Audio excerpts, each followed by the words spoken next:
Paul once said, that I may know him and the power of his resurrection, and honestly, I don't blame him one bit. Once you've seen the beauty and majesty of Jesus, really seen him for who he is, everything else just fades. Paul didn't want anything else anymore. He didn't want to think of anything else, didn't want to pursue anything else, just Jesus.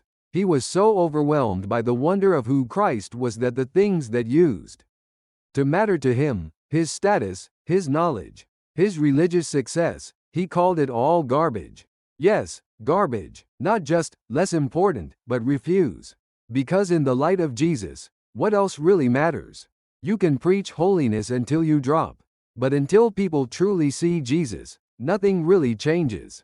But if Jesus becomes desirable, if he captures our hearts, then things start to shift. It's not about being a better version of ourselves. It's not about religious performance.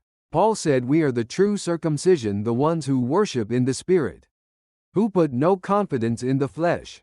This new life isn't a cleaned-up version of the old, it's a completely new creation. It's Jesus living in us. And let's be honest, we often boast subtly, don't we? Through testimonies that end up showcasing how blessed or used we are. But Paul, he said if he ever had anything to boast about, it went straight into the trash if it didn't help him know Christ more.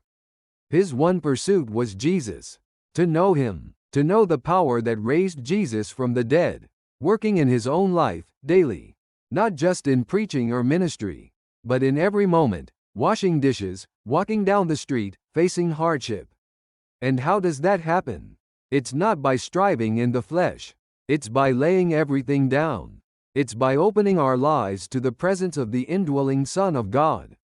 When we get real with Jesus, when we make room for him to dwell and rule, he brings resurrection life. Not a religious high, but real, daily transformation. A heart fixed on Christ, a life empowered by the Spirit, thoughts that are holy. Because he's the one doing the thinking through us. Some of us are circling in the air, like planes, waiting for a landing strip, running out of fuel. But Jesus says, let me land.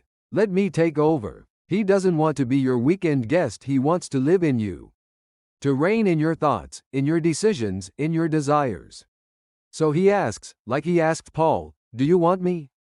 And if your heart answers yes, not just with emotion but with surrender, then he comes. He brings power. He brings life. He brings everything. So I echo Paul's words. One thing I do, I press toward the mark. And I ask you tonight, is Jesus the one thing you're pressing toward? Is he enough for you? Have you counted everything else as loss for the surpassing worth of knowing him? If not, now is the time. Lay it down. Open the door. Let him in. Because once you truly know Jesus, you'll never want anything else. And your life will become the message, not just your words. That's what the world is waiting to see. That's what the Spirit is ready to do. Will you say yes?